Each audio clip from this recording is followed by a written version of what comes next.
ইন্ডিয়ার জেসি সিং নিজের ধোঁকাবাজ প্রবাসী বউকে ডিভোর্স দিতে এসে উল্টো নিজেই পড়ে যায় এক সুন্দরী মেয়ের প্রেমে। তবে সে তো আর জানতো না যে সে যেই মেয়েটির প্রেমে পড়েছে সে একে তো পাকিস্তানি, তার উপর তার একটি বিবাহযোগ্য মেয়েও রয়েছে, আর তাকেই এখন সেই মেয়ের বাবা হয়ে বিয়েটাও দিতে হবে।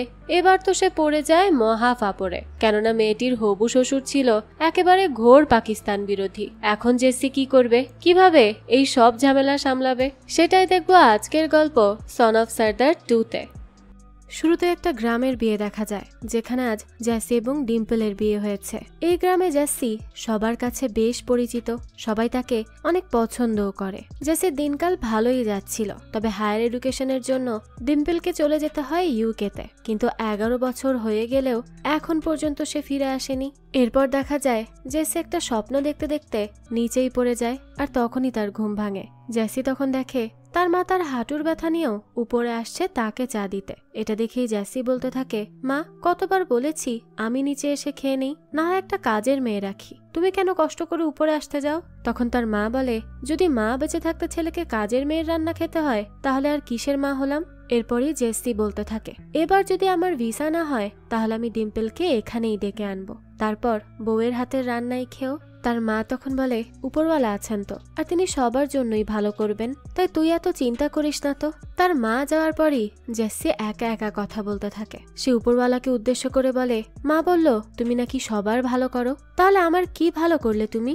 আমার মা এই বয়সে একা একা রান্না করছে, ঘর সামলাচ্ছে, তার কি এসব করার শখ? কখনোই না, বরং বাধ্য হয়ে তাকে এইসব করতে হচ্ছে। আমার কি ইচ্ছে করে না আমার বাচ্চারা সারা বাড়ি জুড়ে হেসে খেলে বেড়াবে, দাদি দাদি বলে আমার মাকে জড়িয়ে ধরবে, কিন্তু আমি তো সেটাও পারছি না। সারাটা বাড়ি শ্মশানের মতো হয়ে আছে, একেবারে খা খা করে। ডিম্পল সেখানে এত কষ্ট করে সেটেল হয়েছে, আর আমি স্বার্থপরের মতো তাকে এখানে ডেকে তার কষ্টটা নষ্টও করতে পারবো না। এরপরে ড্রিঙ্ক করতে করতে জেসি সেখানেই ঘুমিয়ে পড়ে, আর তার ঘুম ভাঙে ডিম্পলের কলে। ডিম্পল জানায় ভিসা চলে এসেছে।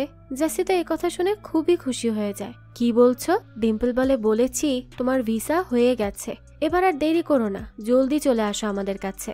সেই সময় জেসির মা এসে জিজ্ঞেস করে, কি হয়েছে জেসি? জেসি জানায়, মা, ভিসা চলে এসেছে। জেসি তো খুব খুশি ছিল। তখন তার মা বলে, উপরওয়ালা তাহলে আমার কথা শুনেছেন। এবার তো ফ্লাইট নিয়ে জেসি সোজা চলে আসে ডিম্পলের কাছে। সে তো অনেক বেশি এক্সাইটেড ছিল, কারণ এত বছর পর তার স্ত্রীর সাথে তার দেখা হচ্ছে। এয়ারপোর্টে জেসি ডিম্পলকে দেখে খুব খুশি হয়ে যায়, আর ইমোশনাল হয়ে তাকে জড়িয়ে ধরতে চায়, কিন্তু ডিম্পল তাকে আটকে দেয়। এরপর সে তার ফ্রেন্ডের সাথে জেসিকে পরিচয় করায়, জানে এটা আমার ফ্রেন্ড রবিন আর দিশা। জেসিও তখন তাদেরকে হ্যালো বলে, তবে তার মনটা একটু খারাপ হয়ে যায়, কারণ এত বছর পর আসলো সে, কিন্তু ডিম্পল তাকে হাক পর্যন্ত করতে দিল না। তবে সেই ব্যাপারটা আবার ডিম্পলকে বুঝতে দেয় না। বাড়ি এসে ডিম্পল জেসিকে বলে, আমার ডিভোর্স চাই, সে কারণেই আমি তোমাকে এখানে এনেছি, আর আমি রবিনকে বিয়ে করতে চাই, ওর সাথেই আমার সম্পর্ক রয়েছে। জেসি কথা শুনে বলতে থাকে, দেখো আমি বুঝতে পারছি আমার সাথে তুমি মজা করছো, আর এই যে রবিন, সে তো তোমার ভাই নাকি? আমি বুঝতে পারছি তোমরা সবাই মিলে আমায় বোকা বানাতে চাইছো, তাই না? ডিম্পল বলে, না, রবিন আমার ভাইটাই না, সে আমার বয়ফ্রেন্ড, আর আমরা বিয়ে করতে চাই সত্যি সত্যি। তাছাড়া তোমার আর আমার মধ্যে তেমন কিছুই তো নেই। জেসি তখন অবাক হয়ে জিজ্ঞেস করে, কিভাবে কিছু নেই? আমাদের বিয়ে হয়েছে, আমরা একসাথে কত ওয়াদা করেছি, আমাকে বলবে তো আমার দোষটা কোথায়, কেন আমাকে ছেড়ে দিচ্ছ? আমি এতটা বছর তোমার জন্য অপেক্ষা করেছি।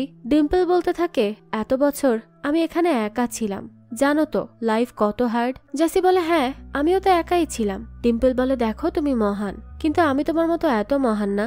আমার প্রপার্টিতে অধিকার আছে, তাই ভালো হয় তুমি ঝামেলা না করলে, আর কোর্টে না গিয়ে নিজেদের মধ্যে সমাধান করাটাই বেটার, বুঝলে? জেসি বলতে থাকে, আমি বেকার বেকার এতদিন ভিসার জন্য অপেক্ষা করেছি। আসলে ভিসা তো তখন আসবে যখন অ্যাপ্লাই করা হবে, তুমি তো এতদিনে অ্যাপ্লাই করনি, তাহলে ভিসা আসতোই বা কোথা থেকে? সবই আমার ভুল, আমি খামোখাই তোমার জন্য অপেক্ষা করেছি, তোমার উপর বিশ্বাস করেছি, এখন সব বুঝতে পারছি, তুই তো আমাকে পাগল করে দিলি। এই কথা বলেই জেসি কাঁদতে কাঁদতে তার ব্যাগপত্র নিয়ে সেখান থেকে বেরিয়ে যায়। সে অনেক বেশি কষ্ট পেয়েছিল, কারণ কত আশা নিয়ে সে এখানে এসেছিল। বাইরে আসার পরে জেসিকে তার মা কল করে, কিন্তু জেসি বুঝতে পারছিল না সে তার মাকে কি উত্তর দিবে। তার মাকে যদি সেই সব সত্য কথা জানায় তাহলে তার মা অনেক ভেঙে পড়বে, তাই সে তার মায়ের কলই রিসিভ করে না। অন্যদিকে আমরা আর একটা গ্রুপের মানুষকে দেখি যারা নাচ গান করে স্টেজে। এদের মধ্যে রাবেয়া নামের এক সুন্দরী মেয়ে ছিল। সে এসে দানিশকে বলে, তুমি পাকিস্তানের শো পাও না, সবসময় ইন্ডিয়ান সর্দারদের শোর মধ্যে আমাকে টেনে আনো। আমরা এখানে জানতে পারি দানিশের দ্বিতীয় স্ত্রী হলো রাবেয়া। এবার দানিশ বলে, দেখো রাবেয়া, এই ইন্ডিয়ান সর্দার সেজে শো করলে এখানে টাকা বেশি পাওয়া যায়, আর যেখানে টাকা বেশি সেখানেই দানিশ। আমার তো টাকা নিয়ে কথা। তারপরে তাদের অনুষ্ঠান শুরু হয়ে যায়। পারফরমেন্সের এক পর্যায়ে রাবেয়া দেখে দানিশ নেই। সে বাসায় এসেই দেখে দানিশ শুয়ে আছে। রাবেয়া তখন জিজ্ঞেস করে, কি ব্যাপার, কি হয়েছে তোমার? দানিশ জানায়, আসলে আমার শরীরটা তেমন ভালো না, মনে হচ্ছে বেশি অসুস্থ হয়ে পড়েছি, আমাকে একটু চা করে দিবে? রাবেয়া তখন বলে, হ্যাঁ হ্যাঁ দিচ্ছি, একটু অপেক্ষা করো। এরপরই রাবেয়া যায় চা বানাতে, আর এই সুযোগেই দানিশ জানালা দিয়ে পালিয়ে যায়। রাবেয়া তো এইসব দেখে দানিশকে গালিগালাজ করতে থাকে। দানিশও তখন চিৎকার করে জানায় যে আমি ডিভোর্সের কাগজ রেখে গিয়েছি, তোমাকে স্বাধীনতার মোবারক। এই বলেই দানিশ পালিয়ে যায় রাশিয়ান এক মহিলার সাথে। এই দানিশের আসলে ক্যারেক্টারই খারাপ। এরপরই সেখানে তখন দানিশের মেয়ে চলে আসে আর বলতে থাকে, দেখলে তো কিভাবে চলে গেল, সে আবারও আর একটা টাকাওয়ালা মহিলা পেলে সেখান থেকে পালাবে। আমার মায়ের মৃত্যুর 1 মাসও হয়নি বাবা তোমাকে নিয়ে এসেছিল, তখন আমারও এরকম খুব খারাপ লেগেছিল। রাবেয়া এসব শুনে বলে, নিজের মায়ের রাগ আমার উপর দেখাবে না, আমিও কোনো শখ থেকে এখানে আসিনি। 1 মাসের মধ্যে যদি সে না ফিরে আসে তাহলে দেখে নিও। এবার দেখা যায় 1 মাস কেটে গেলেও দানিশ তো আর ফেরে না। রাবেয়া তখন রেগে মেগে গাড়িতে জিনিসপত্র তোলে আর বলে, কত বড় একটা শয়তান লোক, 1 মাস হয়ে গেল কিন্তু তাও আসলো না। দানিশের মেয়ে সাবা তখন বলে, আহারে, এত মন ভেঙে যাবে ভাবিনি তো। রাবেয়া বলতে থাকে, নিজের যখন ভালোবাসার মানুষ ছেড়ে যাবে তখন বুঝবে মজা কেমন লাগে। তারপরে সাবার বয়ফ্রেন্ড আসে সেখানে, আর সাবাও তার গাড়িতে করে চলে যায়। এদিকে জেসিকে তার বন্ধু বলে, এতদিন তো হলো, যাবি না তোর স্ত্রীর কাছে? বেচারি তোর জন্য অপেক্ষা করছে হয়তো। জেসি তখন বলে, হ্যাঁ, সেই বেচারি দ্বিতীয় বিয়ে করবে সামনে। আসলে জেসির তো এখানে থাকার কোনো জায়গা নেই, তাই সে তার বন্ধুর বাড়িতে এসে উঠেছিল। এদিকে রাবেয়া তার টিম মেম্বারকে বলে, সে কি ভেবেছে আমাকে ছেড়ে গেলে আমি আর কাউকে পাবো না? সে যদি রাশিয়ার মেয়ে পেয়ে থাকে তাহলে আমিও পাবো, আমিও একজনকে তার থেকে সেরা খুঁজে বের করব। আমার জন্য কি মানুষের অভাব হবে নাকি? এদিকে জেসিকে তার বন্ধু বলে, ভাই তুই ওই মহিলাকে ছাড়বি না, একটা ভালো মানের উকিল ধর, তারপর তার উপর কেস করে দে। এদের আসলে একটা শিক্ষা হওয়া দরকার। এরা আমাদের মানুষ ভেবে বিয়ে করে না, বরং পেট শপ থেকে কুকুর কেনার মতো ভাবে। এই যে আমার কপালেও এরকম একটা জুটেছে, সারাক্ষণ আমাকে নিজের হাতের মুঠোয় রাখতে চায়, তার কথায় নাচাতে চায়। এখন ভাই দেখ, আমি তোর জন্য উকিল খুঁজে দিব, তুই অন্য কোনো একটা ঘর খুঁজে বের কর আর সেখানে গিয়ে থাক, না হলে আমার যে এই বউ, সে তোর সাথে সাথে আমাকেও ঘর থেকে বের করে দিবে। প্লিজ একটু বোঝার চেষ্টা কর, কালই আমি তোকে লেডি উকিলের সাথে দেখা করাচ্ছি, না হলে বাজেভাবে ফেসে যাবি।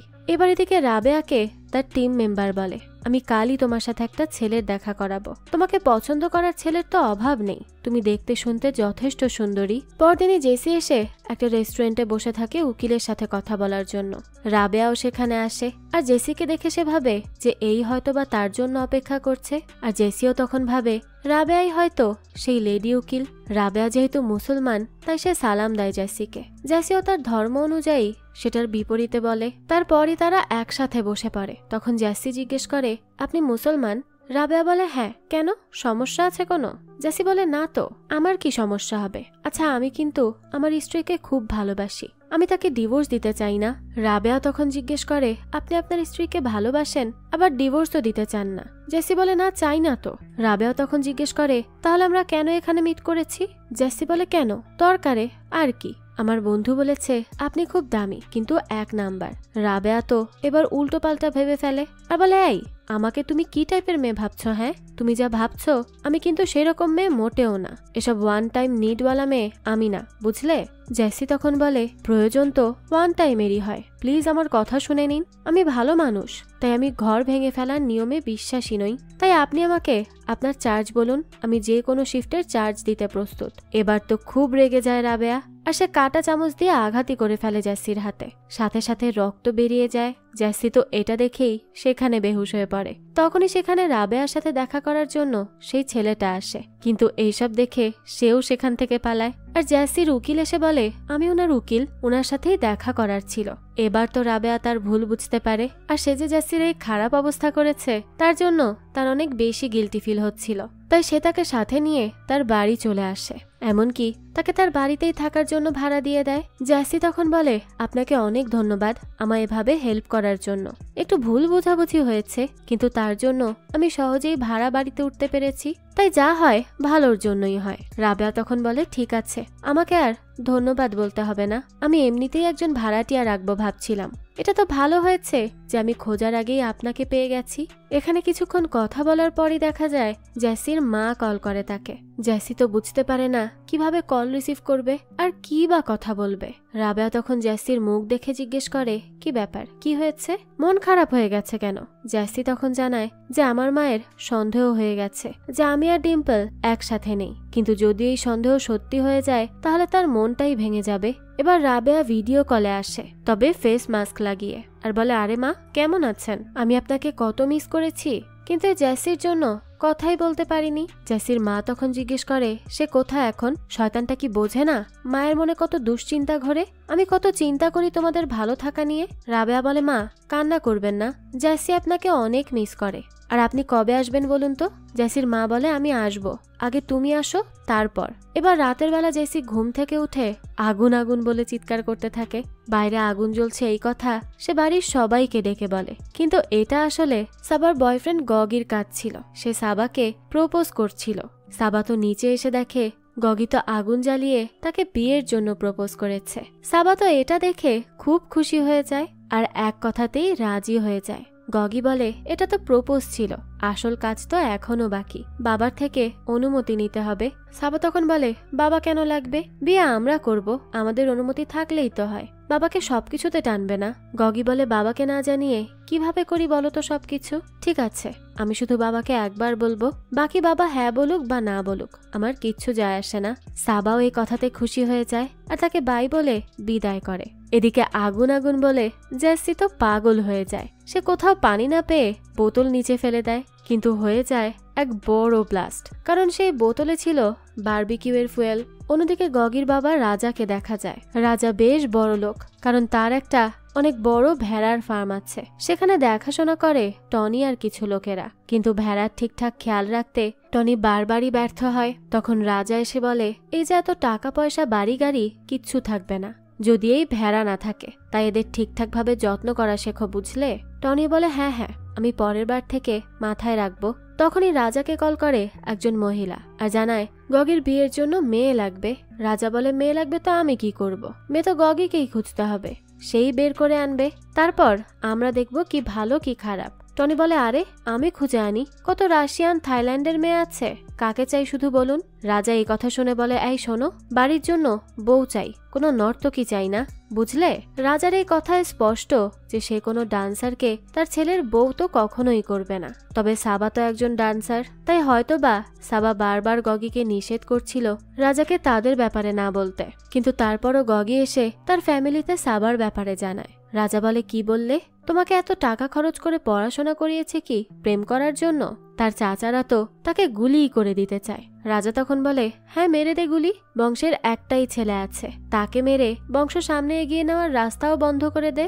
এরপর সে গগিকে বলে আচ্ছা গগি আমার কথা ভালো করে শোন, আমি বাজারে জিনিস কিনতে গেলেও তার পূর্বপুরুষ পর্যন্ত খোঁজ করি, আর তুই আমাকে মেয়ের ব্যাপারে বলছিস কিচ্ছু না জেনে শুনে? এই যে বিয়ের জন্য পরিবারের মিল দরকার হয়, রক্ত কেমন সেটা জানতে হয়, বংশ পরম্পরার খোঁজ করতে হয়, তোর এসব প্রেমের কাহিনী হচ্ছে অল্প বয়সের ভুল, বুঝলি কি বলছি আমি?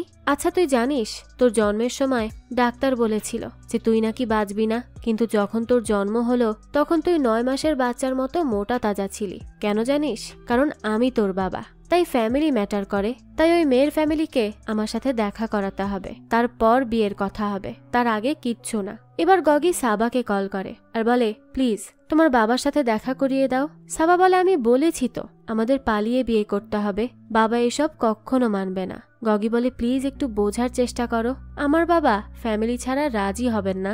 সাবা এবার খুব রেগে যায় আর বলে প্রেমও কি বাবাকে জিজ্ঞেস করেই করেছিলে? তুমি আমার কথা শোনো, আমি তোমার জন্য আমার ফ্যামিলিকে ছেড়ে আসব, তাহলে তুমিও আমার জন্য তোমার ফ্যামিলিকে ছেড়ে দাও।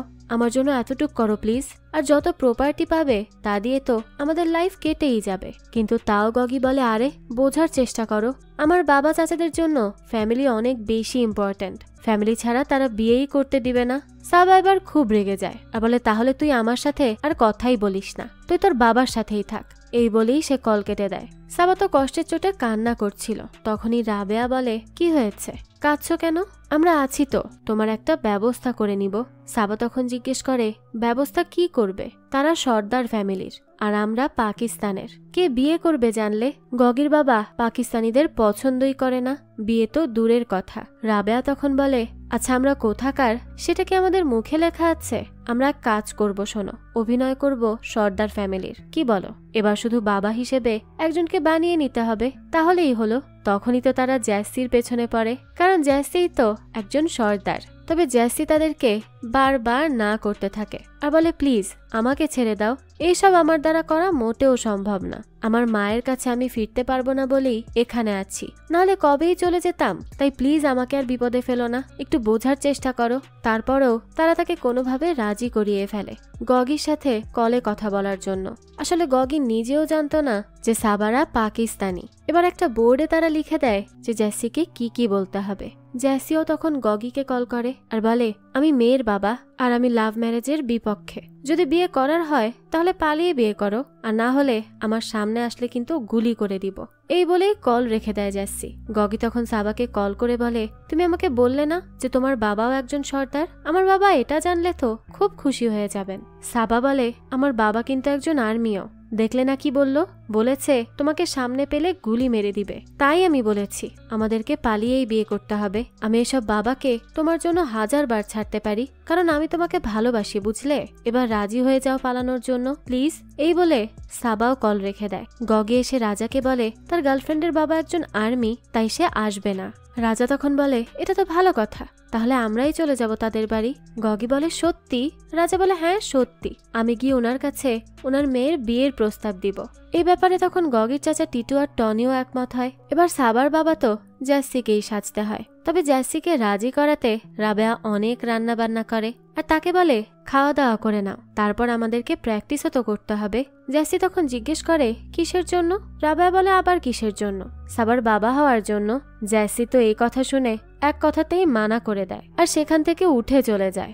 রাবেয়া বলতে থাকে, কিছু সময়েরই তো ব্যাপার, একটু করলে কি হয়ে যাবে? কিন্তু জ্যাসি কিছুতেই এই রিস্ক নিতে রাজি নয়। জ্যাসিকে রাজি করাতে রাবেয়ার ফ্রেন্ড এবার মিথ্যা বলা শুরু করে। সে জ্যাসিকে বলে, আরে তোমাকে সাবার বাবা বানালে তুমি রাবেয়ার কি হবে? হাজবেন্ড। আর সেটাই সে চায়, কারণ সে তোমাকে প্রথম দেখাতেই পছন্দ করে ফেলেছে। না হলে কেউ অচেনা কাউকে নিজের বাড়িতে আনবে নাকি? তোমাকে সে খুব পছন্দ করেছে বলেই তো বাড়িতে এনেছে, তাই না? জ্যাসি এসব শুনে বলে, তুমি কিভাবে নিশ্চিত হলে? রাবেয়ার ফ্রেন্ড বলে, আমি জানি সবকিছু, পারলে নিজে জিজ্ঞেস করবে চলো। জ্যাসি তখন জানায় যে আমার তো বিয়ে হয়ে গেছে, স্ত্রীও আছে। রাবেয়ার ফ্রেন্ড তখন বলে, হ্যাঁ তোমার স্ত্রী আছে, কিন্তু সে তো অন্য ছেলের সাথে চলে গেছে, আর তোমার স্ত্রীর থেকে 1000 গুণ সুন্দর রাবেয়া। এবার চলো দেখবে সেটা। এদিকে রাবেয়াকে সাবারা তো সাজিয়ে গুছিয়ে সুন্দর করে রাখে আর বলে সে যেন এমন ভাবে অভিনয় করে যাতে করে তার প্রেমে পড়ার বিষয়টা সত্যিই মনে হয়। রাবেয়াও তখন তাদের কথা মতো জেসির সাথে অভিনয় করে আর জ্যাসিও বিশ্বাস করে ফেলে যে রাবেয়া তাকে ভালোবাসে। তাই জ্যাসিও এবার রাজি হয়ে যায়, কারণ সেও তার জীবনে ভালোবাসার একজন মানুষ খুঁজছিল।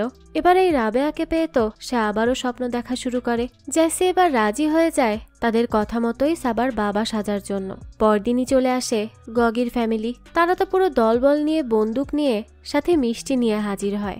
রাজা এসেই জ্যাসিকে জড়িয়ে ধরে স্যালুট করে আর বলে, আপনি তো আমাদের দেশের গর্ব, আপনাকে তো মাথা নত করে সম্মান জানাতে ইচ্ছে করছে। এরপরই তারা বসে কথা বলা শুরু করে। দুই ফ্যামিলির মধ্যে এবার বিভিন্ন বিষয় নিয়ে কথা হতে থাকে। রাজা জ্যাসিকে বলে, আমরা এসেছি একমাত্র আপনার সাথে দেখা করতে, মেয়ে তো আমাদের ছেলে দেখেই ফেলেছে। তা ভাই, আপনি কিছু বর্ডারের গল্প বলুন, মানে যুদ্ধ চলাকালীন পাকিস্তানের ভর্তা কিভাবে করেছিলেন সেটাই আমরা শুনতে চাই। আসলে এই রাজা ছিল ঘোর পাকিস্তান বিরোধী, কিন্তু রাবেয়ারা তো পাকিস্তানি, তাই তাদের এসব কথা ভালো লাগছিল না। তাই সে বলতে থাকে, কি সব যুদ্ধ নিয়ে পড়ে আছেন, আপনারা চাটনি দিয়ে এসব খেয়ে দেখুন।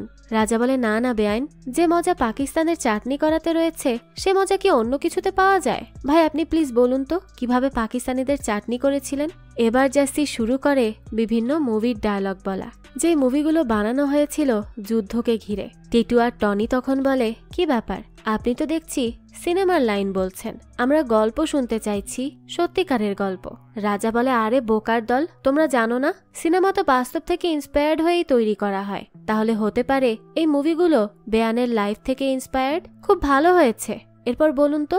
জ্যাসিও বলতে থাকে, তারপর আর কি, আমি একেবারে পাকিস্তানের ব্যান্ড বাজিয়ে দিয়েছি। এই কথাই তো রাবেয়ার কাশি চলে আসে, তার তো এসব সহ্যই হচ্ছিল না। গগি তখন বলে, কি হয়েছে মা? রাবেয়া বলে, না না কিছু না, আমি একটু আসছি। আর জ্যাসি একটু ভেতরে আসো তো, কথা আছে। এই বলেই সে জ্যাসিকে ভেতরে নিয়ে যায়। জ্যাসি ভেতরে আসার পরই রাবেয়া আর তার পাকিস্তানের বন্ধুরা বলে, কি বলছিল এসব আমাদের দেশ নিয়ে? হ্যাঁ, তোমাকে কি আমরা বলেছি এসব বলতে? বেশি বেশি করতে গিয়েছো কেন? তারা তো সবাই জ্যাসির উপর খেপেছিল। জ্যাসিও এবার তাদের সত্যটা জানতে পারে আর বলতে থাকে, কি তার মানে তোমরা সবাই পাকিস্তানি? আমি এখন বুঝতে পারছি, আমাকে তোমরা এই জন্যই ফাঁসিয়েছ। রাবেয়ার ফ্রেন্ড তখন বলে, দেখো আমাদের দেশ সম্পর্কে আর একটা কথাও বলবে না, যদি উল্টোপাল্টা কথা বলো আর এখান থেকে পালানোর চেষ্টা করো তাহলে আমরা তোমার মাকে কল করব, বুঝলে? জ্যাসি এবার কি করবে, সে তো বাধ্য হয়ে বসে পড়ে রাবেয়ার পাশে। আর এবার জ্যাসি রাজাকে বলে, সব যুদ্ধ কি আর আমরা জিততে পেরেছি ভাই? একবার পাকিস্তানিরা আমাদের ঘিরে ফেলে, খুবই বাজেভাবে মারধর করে, তারপর প্রাণে বাঁচতে তাদের হাতে পায়ে ধরি, নাক দিয়ে মাটিতে দাগও কাটি, তারপর গিয়ে তারা মাফ করে আর আমি বেঁচে ফিরতে পারি, না হলে আজ আপনার ভাইকে মৃত পেতেন। রাজা তো এই সব শুনে খুবই রেগে যায় আর বলে, আপনি এর থেকে মরে গেলেই ভালো হতো, আপনি তো দেখছি কাপুরুষ। টিটুও তখন বলে, হ্যাঁ ভাই চলো, আমরা এই দেশদ্রোহীর সাথে বিয়ের সম্পর্ক করব না। রাবেয়া এসব শুনে বলে, আরে আপনারা রেগে যাচ্ছেন কেন? আপনি তো জানেনই তার সেন্স অফ হিউমার কতটা ভালো, সে তো এতক্ষণ মজা করছিল। বসে পড়ুন বসে পড়ুন, প্লিজ সিরিয়াস হবেন না। রাজা তখন বলে, তাই নাকি, তাহলে তারপর বলুন কিভাবে পাকিস্তানিদের মারলেন। জেসি তখন রাবেয়াকে বলে, আসলে তুমিও তো জানো আমার সবকিছু, তুমিও কিছু বলো, কি হলো বলো। রাবেয়া এবার বাধ্য হয়ে বলে, জেসির কাছে তো পাকিস্তানিরা হাতে পায়ে ধরলো, সরি বলল, তারপর গিয়ে তিনি ছেড়েছেন। রাজা এবার এই সব শুনে মনে প্রাণে খুশি আর সে বলতে থাকে, হ্যাঁ এটাই উচিত হয়েছে, তারা এটারই যোগ্য। তাহলে আর কি, বিয়ের সবকিছু তো কনফার্ম, আমি সব টাকা দিব, বিয়ের সব খরচ করব, আপনারা কোনো টাকা খরচ করবেন না। এবার তো তাদের বিয়ের সবকিছু ঠিক হয়ে যায়। রাতে জেসি রাবেয়াকে বলে, আমি যাব না বিয়ের কোন অনুষ্ঠানে। রাবেয়া বলে, এটা কেমন নাটক? জেসি বলে, নাটক মানে আমি করছি নাকি তুমি করছো? প্রথমে বললে কল করলেই হবে, তারপর বললে দেখা করে বসে থাকলেই হবে, আর এখন বলছো বিয়েতে যাব। আমি পারবো না এসব করতে, আমার পক্ষে কখনো সম্ভব না। রাবেয়া আর সাবা তখন খুব করে রিকোয়েস্ট করে তাকে আর বলতে থাকে সে শুধু বিয়েতে গিয়ে বসে থাকবে, খাবে আর নাচবে, এর বেশি কিচ্ছু না। জেসি বলে, আমি তো বিমানে উঠতেই ভয় পাই, ইন্ডিয়া থেকে এ পর্যন্ত এসেছি আফিম খেয়ে, না হলে তো আমি কখনোই আসতে পারতাম না। এবার জ্যাসির জন্য এরা সবাই আফিমের ব্যবস্থা করে, তারা কবরস্থানে চলে যায় আফিম গাছ আনতে। এবার সেটা খাওয়ানোর পর তো তারা বিমানে করে চলে আসে রাজাদের কাছে। আফিমের নেশায় কোনো কিছুর খবরই নেই জেসির। সে বিমান থেকে নেমেই রাজার ফ্যামিলির সাথে পাগলামি শুরু করে। খেতে থাকা কঙ্কালকে ভাবতে থাকে প্রীতিজিন্তা। তার এসব পাগলামি দেখে তো রাজারা খুবই অবাক হয়। রাবেয়ারা তখন খুব কষ্ট করে তাকে সামলায়। অন্যদিকে রাজার দুশ্মন বাট্টু তার লোকদের বলে, ও তাহলে রাজা এখন তার ছেলের বিয়ে নাচনেওয়ালির সাথে করাবে? হতে পারে, সে জানে না।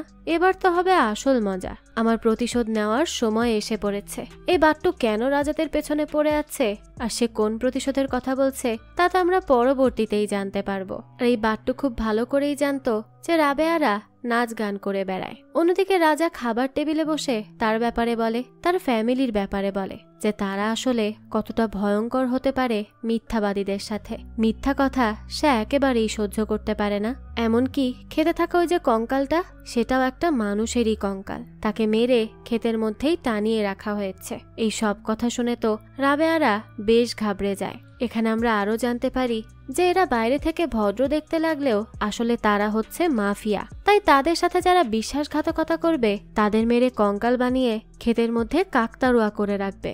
এরকম ভয়ঙ্কর সব কথাবার্তা শুনে তো জেসির অবস্থাই টাইট হয়ে যায়। সে কোথা থেকে এসেছে আর কোথায় এসে ফেসে গেছে কিচ্ছু বুঝতে পারছিল না। রাজা এটাও বলে, যদি আমার ছেলে কোনো পাকিস্তানিকে নিয়ে আসতো তাহলে আমি আমার ছেলেরও পা ভেঙে তার দাদাজির কাছে উপরে পাঠিয়ে দিতাম। পাকিস্তানিদের আমি এতটাই ঘৃণা করি। এই কথা এখন সাবা রাবেয়া এরাও বেশ ভয় পেয়ে যায়। তারা যে মজায় মজায় আসলে বাজেভাবে ফেসে গেছে সেটা এখন হাড়ে হাড়ে টের পাচ্ছে। এবার জেসি সাবাদেরকে বলে সে আর পারবে না এখানে থাকতে। তাদের এরকম কথাবার্তার পর তাদের সাথে আর এভাবে খেলা করাটা উচিত হবে না। এটা একেবারেই বোকামি। তারা সবাই মিলে বিপদে পড়ে যাবে। তখনই জেসির মা কল করে রাবেয়াকে, আর রাবেয়াও তখন ডিম্পল হয়ে কথা বলে সবটা সামলে নেয়। এই সব কিছু দেখে জেসি চাইলেও তাদের রেখে আর পালাতে পারে না। কিন্তু যখন সাবা রাবেয়া আর তার বন্ধুরা শপিং এ যায় এই সুযোগে পালাতে চেষ্টা করে জেসি। তবে যাওয়ার সময় তার দেখা হয়ে যায় গগির দাদির সাথে। গগির দাদি একজন ডান্সার ছিল ইয়াং থাকাকালীন, কিন্তু জেসিকে সে বলে এই বয়সেও সে ডান্স করতে পারে। জেসি বলে এটাও সম্ভব নাকি? না না, এটা অসম্ভব। জেসিকে প্রমাণ করতে তখন গগির দাদি শুরু করে ডান্স করা। আর এই ডান্স করতে গিয়েই সে উপর থেকে নিচে পড়ে আর কথা বলে না। জেসি তো খুব ঘাবড়ে যায়। সে ভাবে যে সে হয়তো মারাই গেছে। তাই রাবেয়ারা আসলে জেসি বলতে থাকে, আমার জন্য তো বুড়ি মারা গেছে, আমি আর এখানে এক মুহূর্ত থাকবো না, আমি চললাম। জেসির পর জানালা দিয়েই লাফ দিয়ে দেয় আর সেখান থেকে পালাতে থাকে। এদিকে রাবেয়া আর তার বন্ধুরা তাকে আটকে বলে পালিয়ে বাঁচতে পারবে সে রাজার হাত থেকে? কখনোই পারবে না। এর থেকে ভালো সে যেন এখানেই থেকে যায় আর বিয়েটা হয়ে যাওয়ার পরই যেন যায়। জেসি বলে না না, আমি আর পারবো না। আর রাবেয়া, তুমি কেন এত কাহিনী করছো? সাবার বাবার তো কোনো মাথা ব্যথা নেই তার নিজের মেয়েকে নিয়ে, তাহলে তুমি কেন ভাববে? রাবেয়ার বন্ধু তখন বলে আজ তাহলে বলতেই হবে সব কথা। আসলে রাবেয়া আমাদের সাথে ফেসে আছে, আমরা তার জন্য এখানে ফাঁসিনি। রাবেয়ার বোনের মেয়ে সাবা, তার মৃত্যুর পর দানিশ রাবেয়ার ফ্যামিলিকে প্রেসার দেয় যে সে একাই বাচ্চাকে লালন পালন করতে পারবে না। তাই রাবেয়া বাধ্য হয় দানিশকে বিয়ে করতে, নাহলে সে কখনোই দানিশকে বিয়ে করতো না। তারপর থেকে সে অনেক কষ্ট করে নাচ গান করে সাবাকে বড় করেছে। সাবাকে সে অনেক ভালোবাসে, সেই সাথে আমাকে আর মেহবিশকেও সে সাপোর্ট করেছে আর সব ধরনের অপমানের হাত থেকে বাঁচিয়ে রেখেছে। তাই আমরা তার জন্য আমাদের জানটাও দিতে পারবো। তোমার ইচ্ছে না থাকলে যেতে পারো, আমরা রাজাকে বলবো তোমার মিলিটারি থেকে কল এসেছে তাই তোমাকে যেতে হলো। রাবেয়া তখন বলে আমার নানি বলতো সর্দাররা যাই করে না কেন তার বদলে কিচ্ছু চায় না, তারা শুধু নিঃস্বার্থভাবে মানুষের হেল্প করে যায়। কিন্তু আমি আসলে ভুল ছিলাম, আমি তোমার উপর ভরসা করেছি, তুমি তো আমাকে ভুল প্রমাণিত করলে। তাই প্লিজ তুমি যাও, আমার চাই না তোমাকে। এর মধ্যেই সাবা এসে বলে তুমি কি সত্যিই পালিয়ে যাবে? জেসি তখন এই সব কিছু শুনে তার মন বদলে ফেলে আর তাদের হেল্প করতে আবারও ফিরে আসে তাদের সাথে। এদিকে তো দেখা যায় গগির দাদি সত্যি সত্যি মারা যায়। সেখানে এবার শোক সভা হয় আর অনেক মানুষ আসে। এর মধ্যেই বাট্টো এসে গগির দাদাকে বলে খুব খারাপ লাগলো চাচা খবরটা পেয়ে, কিন্তু এখন আরো খারাপ খবর আসবে যখন সবাই জানবে এক নর্তকী এই বাড়ির বউ। আরে কে বলুন তো নর্তকীকে বউ বানায়? তারা ভেবেছিল বাট্টো হয়তো কথা বলছে গগির দাদিকে নিয়ে, কারণ সেও ডান্স করত। তাই গগির দাদা বাট্টুকে এক লাথি দিয়ে সেখান থেকে বের করে দেয়। এবার গগির দাদির দাফনের পর রাবেয়া আর জেসি আফিমের ফুল নিয়ে আসে আর সেটা দিয়ে চা করে আনে রাবেয়া। সেই চা আবার রাবেয়া দেয় গগির দাদাকে, কারণ দাদা তার বউয়ের মৃত্যুর শোকে ছিল। তার মৃত্যু ন্যাচারাল না এটাই ভাবছিল, তাই বিয়ের অনুষ্ঠানে স্থগিত করা হয়। কিন্তু এবার চা খাওয়ার সাথে সাথেই নেশা চড়ে যায় দাদার। আর দাদা রাজাকে বলে আরে তুই কেন এত ভাবছিস? যার যাওয়ার সে তো চলেই গেছে আর এটা ন্যাচারাল ডেথ ছিল, কারণ যদি কেউ তাকে খুন করত তাহলে আমি তাকে নিজ হাতে মেরে দিতাম। তাই এবার আমার কথা শোন, কষ্ট ভুলে বিয়ের অনুষ্ঠানটা কর, বিয়েটা হোক, সবার ভালো লাগবে। একজনের মৃত্যুর জন্য তো আমরা আজীবন অপেক্ষা করব না, তাই না? মানুষ আসবে যাবে, এটাই প্রকৃতির নিয়ম। রাবেয়ারা তো তখন এসব শুনে খুব খুশি হয়ে যায়, কারণ বিয়ে এবার যত দ্রুত সম্ভব তত দ্রুত হবে। এবার বিয়ের পার্টিও শুরু হয়, কিন্তু রাবেয়ারা বেশ বোরিং ফিল করছিল, তাই তারা অনেক বেশি ড্রিঙ্ক করে ফেলে আর সেখানেই নাচ শুরু করে, যা দেখে রাজার ফ্যামিলি একেবারেই শকড। এদিকে বাইরে এসে জেসি তার মায়ের সাথে কলে কথা বলে। তার মা বলে, তুই আর ডিম্পল একসাথে না থাকতে পারলে থাকবি না, আমার সমস্যা নেই। আর আমি জানি যেই মেয়ে মাস্ক মুখে দিয়ে কথা বলে সে মোটেও ডিম্পল নয়। আমি তোর মা, তাই আমি তোকে ভালোই চিনি। তবে আমার এটা ভালো লাগলো জেনে যে তুই একটা মেয়ের বিয়ে দেওয়ার চেষ্টা করছিস। একটা কথা মাথায় রাখিস, সর্দার সবসময় অন্যের জন্য লড়াই করে, আর যখন সর্দার কিছু করবে বলে ঠিক করে তখন সেটা না করে ফেরে না। তাই কখনো ওখান থেকে পালিয়ে আসার কথা ভাববি না। কাজ শেষ করে বিয়ে দিয়ে তবেই ফিরবি, ঠিক আছে?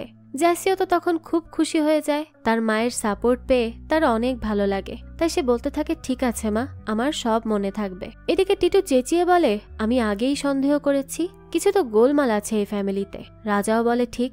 এই নাচ গান কোথা থেকে আসলো শুনি? কি হলো, কথা বলছো না কেন? এই নর্তকীরা সংসার নষ্ট করে ফেলে, আমাদেরও করেছিল। এবার বলো তোমাদের সর্দার কোথায়? তখনই জেসি এসে বলে, আরে বেআইন শান্ত হন, এই বিয়ের মতো একটা অনুষ্ঠানে কোনো আনন্দ নেই, কিচ্ছু নেই। মানুষ কি করবে? একটা নাচও করতে পারবে না? কোন বিয়েতে নাচ হয় না বলুন তো? সব বিয়েতেই নাচ গান হয়, কারণ নাচ মানুষ আনন্দ উপভোগ করতে করে। আর এতে আমি কোনো সমস্যা দেখি না। আমার মেয়ের বিয়ে, আর সেখানে তার ফ্যামিলি আনন্দ করবে, এটাই তো স্বাভাবিক। যাই হোক, এটা একটা আর্ট, আর যদি আপনার আর্ট নিয়ে সমস্যা থাকে তাতে আমাদের কিচ্ছু করার নেই। এই কথা বলে সে তাদের নিয়ে চলে যায়। সাপা বাইরে এসে বলে, আমি তো ভেবেছিলাম আপনি আমাদের ছেড়ে আবারও পালিয়ে গেছেন, কিন্তু ফিরে আসলেন কিভাবে? জেসি বলে, আমি চলেই যাচ্ছিলাম, কিন্তু আমাদের রক্ত আমাদের এই শিক্ষা দেয়নি। ময়দান ছেড়ে পালানোর মতো আমাদের সাহস নেই। তাই আমি ভেবে নিয়েছি এখান থেকে তোর বিয়ে দিয়ে তবেই যাব। এই কথায় সাবা রাবেয়ারা খুব শান্তি পায় আর দুশ্চিন্তা থেকেও মুক্তি পায় যে যাক, জেসি আর পালাতে চাইবে না। তারপরে দেখা যায় জেসি আর রাবেয়ার মধ্যে ফিলিংস গ্রো করে। রাবেয়া এবার সত্যি সত্যি পছন্দ করে ফেলে জেসিকে, আর জেসিও রাবেয়ার সাথে সম্পর্ক শুরু করতে চায়। তাই তারা বেশ কিছু সময় নিজেদের মধ্যে কাটায়। আর আজ আবারও এসে গগির দাদাকে সেই চাটা খেতে দেয়। দেখা যায় পরদিনই দাদা হাজির হয়ে যায় তার নতুন গার্লফ্রেন্ড নিয়ে। এরপর জেসিকে আজ রাজা একটা বন্দুক দেয় আর বলে, আপনি তো মিলিটারির মানুষ, তাহলে নিশ্চয়ই আপনার নিশানা হবে মারাত্মক। একটা শুট করে সামনের বোতলটা ভেঙে দেখান তো দেখি। জেসি তো এবার পড়ে যায় বেশ বিপদে। সে কিভাবে বোতল ভাঙবে? কিন্তু তারপরও সে ভয়ে ভয়ে শুট করে, আর স্বাভাবিকভাবেই বোতল তো আর ভাঙে না। রাজা তখন বলে, কি হলো এটা, বোতল ভাঙতে পারলেন না? জেসি বলে, আরে বেআইন, আপনি কি ভুলে গেলেন আমি এই বোতল ভেঙে কি করব? আমি দূরে বসে থাকা মাছিকে মেরেছি। আর আমি তো এসব ছোট বাচ্চাদের বন্দুক নিয়ে খেলতে পছন্দ করি না। এটা আপনার কাছে বন্দুক হতে পারে, কিন্তু আমার কাছে ফুলঝুরি। কারণ কি জানেন? কারণ আমি ট্যাঙ্ক ইউজ করে অভ্যস্ত, তাই এসব নিয়ে আমি একদমই মজা পাই না। এরপরই জেসি এসে রাবেয়াকে বলে, জানো আজ তো আমি ফাটিয়ে দিয়েছি। আমাকে এসেছিল রাজা পরীক্ষা করতে। আমি সোজা বলেছি পারলে ট্যাঙ্ক আনতে, তাহলেই আমি দেখাবো নিশানা কাকে বলে। এখন সে তো আর জীবনে এই জায়গায় আমার জন্য ট্যাঙ্ক আনবে না, তাই না? তখনই সামনে তাকিয়ে জেসির তো চোখই ঘুরে যায়, কারণ দেখা যায় রাজা তো সত্যি সত্যি এখানে ট্যাঙ্ক নিয়ে চলে এসেছে। রাজা তখন জেসিকে ডেকে বলে, আপনি আমাদের মেহমান, আর মেহমানের ইচ্ছা কি আমরা অপূর্ণ রাখতে পারি? তাই ইচ্ছা পূরণ করতে শুধুমাত্র আপনার জন্য এই ট্যাঙ্ক নিয়ে এসেছি। এখন তো জেসি পড়ে যায় মহা বিপাকে। সে তো ট্যাঙ্ক চালাতেও জানে না, আর ট্যাঙ্কের ভেতরে যাওয়ার রাস্তা তো থাকে উপরে। কিন্তু যেহেতু জেসি জানতো না, তাই সেটা সে খুঁজেও পায় না। রাজা টিটু এরা তো ভেবেই নেয় যে জেসি একজন নকল আর্মি। তখনই জেসি রাবেয়াকে কল করে কোনো মতে তার থেকে জেনে নেয় যে কিভাবে ভেতরে যেতে হয়। রাবেয়াও তখন গুগল করে তাকে সব জানায়। পরে সে কোনোভাবে ভেতরে তো ঢুকে পড়ে, কিন্তু এবার বুঝতে পারে না কিভাবে ট্যাঙ্ক চালাবে। ওইদিকে আসছিল বাট্টু আর তার দল, আর এদিকে ভেতরে ট্যাঙ্ক চালানোর বুদ্ধি খুঁজতে থাকে জেসি। পরে যেখানে যা পায় সেটাতেই 1-2 বলে প্রেস করে দেয়, আর ট্যাঙ্কের মুখ ঘুরে গিয়ে দাঁড়ায় বাট্টুদের দিকে। ভেতরে জেসি যা পায় সেটাতে আবারও প্রেস করে, আর তখনই ব্লাস্ট গিয়ে পড়ে সেই বাট্টুদের উপর। বাইরে থেকে এই সবকিছু দেখে খুবই ইমপ্রেসড হয়ে যায় রাজা, আর প্রমাণ হয়ে যায় জেসি আসল আর্মি। জেসি যে আসলে আন্দাজে ঢিল মেরেছে সেটা তো আর কেউ জানে না। এরপরে জেসি বাইরে এসে বলে, আমি হচ্ছি সাবার বাবা, না হলে আজ কাউকে ছাড়তাম না। আমার টেস্ট নিয়েছেন আমাকে সন্দেহ করে, আরো করতে চান আমার টেস্ট? সে তো খুব ভাব নিতে থাকে। রাজা তখন তার ভাইকে এক থাপ্পড় দিয়ে বলে, দেখলি তোর জন্য উনি কষ্ট পেলেন। আম সরি বেআইন, প্লিজ মাফ করে দিবেন। জেসি বলে হ্যাঁ হ্যাঁ ঠিক আছে, এটাই শেষবার, এজন্য মাফ করে দিলাম। ওদিকে ডিম্পল জেসির ফ্রেন্ডের বাসায় গিয়ে জেসি কোথায় সেটা জানতে চায়। এতদিনে তার জেসির কথা মনে পড়েছে। এদিকে আজ সাবার বিয়ের অনুষ্ঠান শুরু হয়ে যায়। সবাই তো বেশ আনন্দে নাচ গান করছিল। খুব ধুমধাম করেই বিয়ের আয়োজন করে রাজা। কিন্তু সেই সময়ই রাবেয়া দেখে এই বিয়েতে গান বাজনা বাজাতে এসেছে দানিশের টিম। রাবেয়া দানিশকে দেখে বলে, দেখো তুমি আমাদের ছেড়ে গিয়েছিলে তাই না, তাহলে তেমন করেই থেকো। সাবার ভালো ঘরে বিয়ে হবে, সে শান্তিতে থাকবে, এখানে কোনো ঝামেলা করো না। দানিশ তখন জিজ্ঞেস করে, সবই তো বুঝলাম, কিন্তু ওই লোকটাকে? রাবেয়া বলে, কেউ না, সে আমাদের বাড়িতে নতুন ভাড়া নিয়েছে, আর আমাদের ঘরে কোনো ছেলে নেই, তাই বিয়েতে তাকে সাথে এনেছি। এবার প্লিজ আমাদের বিষয়ে নাক গলাবে না, ভালোই ভালোই বিয়েটা হতে দাও। এই বলে রাবেয়া সেখান থেকে চলে আসে। দানিশ তখন দেখে সাবার বাবার আসনে বসানো হয়েছে জেসিকে। তাই দানিশ ড্রিঙ্ক করে এসে তাদের বলে, বাহ, এই বিয়ে আমাকে ছাড়া কিভাবে হতে পারে? তার বাবার আসনে আমার বসার কথা। রাবেয়ার বন্ধু বলে, আরে পাঞ্জাবিদের বিয়েতে এরকম মাতাল হয়ে মানুষ একটু মজা করেই। টিটু তখন দানিশকে বলে, কি হয়েছে? আমরা ভিখারিদের জন্য বাইরে ব্যবস্থা করেছি তো। দানিশ বলে, কি বললে? আমাকে ভিখারি মনে হচ্ছে? তুমি জানো আমি কে? যাও গিয়ে রাবেয়াকে জিজ্ঞেস করো। টিটু তখন এই ব্যাপারটা রাজাকে বলে। রাজাও রাবেয়াকে ডেকে বলে, কি কাহিনী তার? রাবেয়া জানায়, হ্যাঁ, তার সাথে আমার সম্পর্ক ছিল, এটা আমার অল্প বয়সের ভুল। তাই বলে এখানে আমার ফ্যামিলির কিছু নেই, প্লিজ আপনি আমার হাজবেন্ড জ্যাসিকে বলবেন না। আর এরকম ছোটখাটো প্রেম তো সবারই আছে, সবার হয়েছে, আপনার বুড়ো বাবারও তো এই বয়সে হচ্ছে দেখুন। রাবেয়া তখন কোনো মতে দানিশকে ফেক প্রমাণ করেই ফেলে। কিন্তু এবার জেসির স্ত্রী চলে আসে। ডিম্পল এসে জেসির পায়ে ধরে আর বলে, প্লিজ আমাকে মাফ করে দাও, আমি আমার ভুল বুঝতে পারছি। জেসি তখন বলে, দেখো এখন বাসায় যাও, পরে কথা হবে। ডিম্পল বলে, না, আমি ক্ষমা না নিয়ে কোথাও যাব না, প্লিজ আমাকে মাফ করে দাও। তখনই সেখানে রাজা চলে আসে আর বলে, কি হয়েছে? আর এই ম্যাডামকে শুনি। ডিম্পল বলে, আমি তার স্ত্রী। এই কথায় তো রাজার মুখ থেকে ড্রিঙ্কসই পড়ে যায়। জেসি তখন রাজাকে আলাদা ডেকে বলে, প্লিজ আমার স্ত্রীকে বলবেন না এই বিষয়ে, তাহলে বাচ্চার বিয়েটা আটকে যাবে। রাজা বলে, ছি, তাই বলে 2 বিয়ে করবেন? জেসি বলতে থাকে, আপনার বাবা তো এতগুলো করেও থামেন না, সামনে আরো করবেন, আর আমি তো মাত্র 2টো করেছি, তাহলে আমাকে কনসিডার করা যায় না? রাজা এসব শুনে বলে, এই টিটু, বাবাকে সরাতো এখান থেকে। যা আসে সেই বাবাকে দিয়ে একটা উদাহরণ দিয়ে বেঁচে যাচ্ছে। এরপর অনেক কাহিনী করার পরেও রাবেয়া আটকে রাখতে পারে না দানিশকে। সে সবার সামনে এসে বলে, এই মেয়ে আমার, আর এখানে সবাই পাকিস্তানি। এই কথায় তো একে একে সব রহস্য বেরিয়ে আসে। রাবেয়ার বন্ধুরা চেষ্টা করে জেসিকে নিয়ে নতুন ইমোশনাল কাহিনী বানিয়ে রাজাকে বোকা বানাতে, কিন্তু সেটাও ফেল হয় যখন ডিম্পল এসে বলে, এই জেসি কোনো আর্মি নয়, সে আমার হাজবেন্ড, আর আমি তাকে চিনি, সে ইন্ডিয়ার সামান্য একজন কৃষক। এখন রাজার মাথা তো পুরো খারাপ হয়ে যায়। সে এবার তার ছেলেকে মারধর করতে থাকে। কিছুক্ষণ পরই সেখানে আসে বাট্টু, আর বাট্টু বলে, এই বিয়ে হবে না, কারণ সে আমার ছেলে।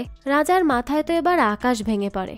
সে বলতে থাকে, কি মজা হচ্ছে এখানে, সে আমার ছেলে, তোর সাহস হয় কি করে এই কথা বলার? বাট্টু তখন বলে, আমি আসতাম না, কিন্তু আমার ছেলের বিয়ে নর্তকীর সাথে হবে এটা আমি মানতে পারবো না।